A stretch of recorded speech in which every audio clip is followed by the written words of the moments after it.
Good morning. Today I'm going to be making a Filipino dish called chicken asal. Chicken inasal, I believe. This is a dedication to my friend Arnold Calces, who I work with, otherwise known as the boss. So first off, we have some chicken. Today I'm using just chicken legs because they're personally my favourite. Don't particularly like white meat. Give that a good slit down to the bone to allow the marinade to get in.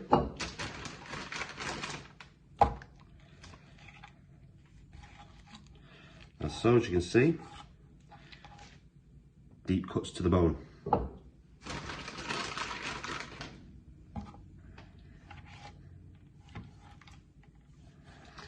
This, I believe, originates from a fast food restaurant in the Philippines and is known as manginasal. I hope I'm not butchering the pronunciation. So into a large bowl we have our chicken. I'm going to do quite a bit today because I'll take some to work for the boss.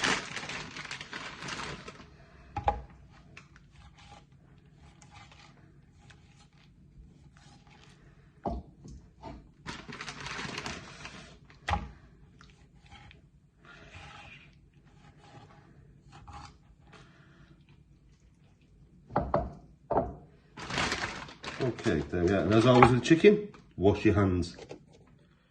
To our lovingly prepared chicken, we add lemongrass, around 3 or 4 stalks,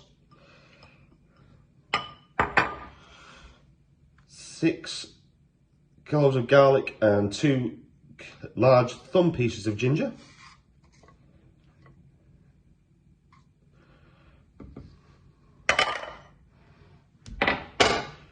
2 tablespoons of freshly ground pepper.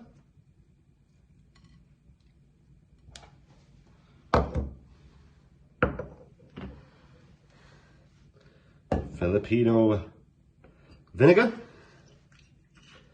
around half a cup to a cup.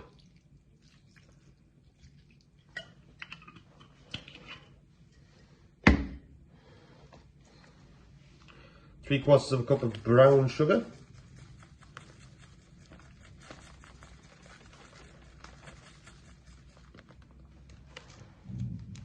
Bit more for extra taste. Now, unfortunately, I could not find calamansi. I've not been to my local Asian shop for a while, so I'm substituting with lemon juice, which they do say is okay, but if you can get calamansi, all the better.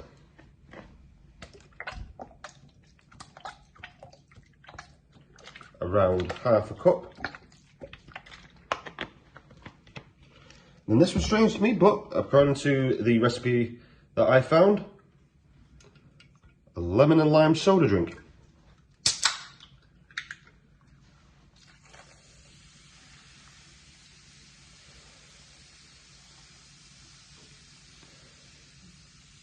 We save a bit for the chef. And then all we do is get our hands in and mix. Smelling very aromatic.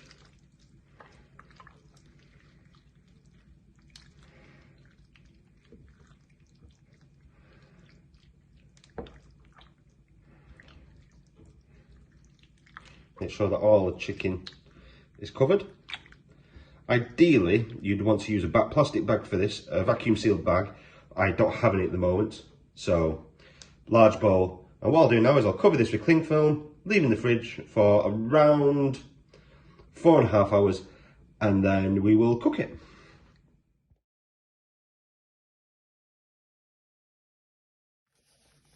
I always miss one ingredient. Just a small amount of salt. We will now make the basting mixture, which we use while the chicken's cooking. I'll get this prepared now because I'll be cooking it later, but I thought I'd get ahead. Just got some margarine, which is according to the recipe to use, which I've just softened in the microwave. To which I'm going to add some ashwagandha powder, I think it's called. And I believe this gives a nice deep red colour to the chicken once it's cooked. Wow, that looks incredible.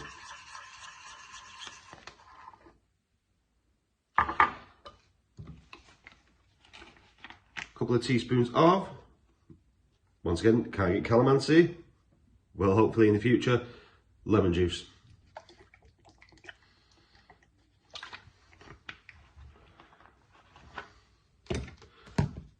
And lastly, a small amount of salt. I will see you later when it comes to cooking. To serve with this, I'm just going to do some rice. Always remember this, I'm just going to do some rice. Always remember to wash your rice first. Doesn't have to take long, but it's a very important step for perfect rice. I'll do this a couple of times until the water's not perfectly clear, until it runs less starch, as you can see there.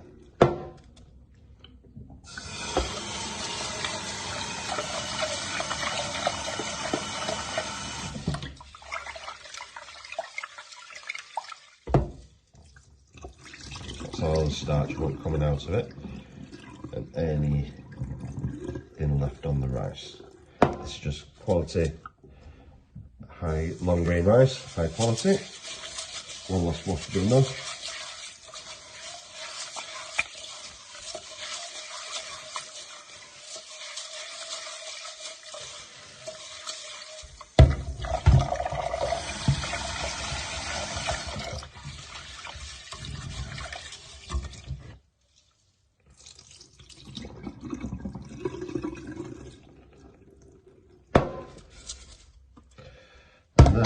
For perfect rice, always use the finger method.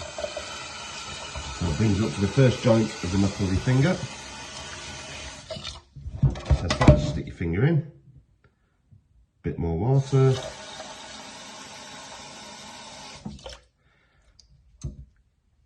and then cover, bring up to a boil and leave to cook until all the water's absorbed.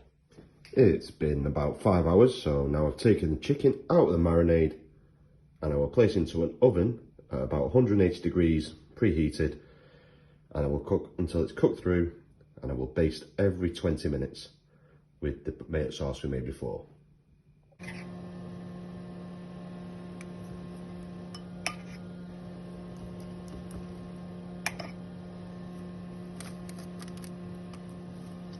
Basting with the mixture we made before.